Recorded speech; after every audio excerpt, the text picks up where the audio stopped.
এই যে মামা দেখো আজকে কতগুলো আম পড়ছে বৃষ্টিতে। আমি আমার মার বাসায় বেড়াতে আসছিলাম, এমন বৃষ্টি শুরু হয়েছে। আসো দেখবো এখন গাছে নিচে আম পড়ছে নাকি, এখনো বৃষ্টি চলতেছে।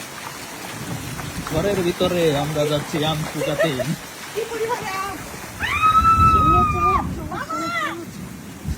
এই যে, ওই শোন না। এই যে, এই যে, দেখেন, এই দেখেন।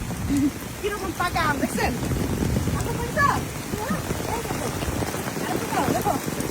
আমরা একটা ধারণা করে আসছি যে আম পাইতে পারি, এর মধ্যে দেখেন কি- মামা রে, মামা! এই মামা! এটা তো সারপ্রাইজ! এই মামা! এই পাকা আম এই! এটা তো সারপ্রাইজ না মামা! এই যে দেখেন কত আম দেখছেন? আমার মার কাছে আম। এ বাবা! এত সুন্দর পাকা আম দেখেন, আলহামদুলিল্লাহ কি সুন্দর আল্লাহ নিয়ামত। পড়ছে।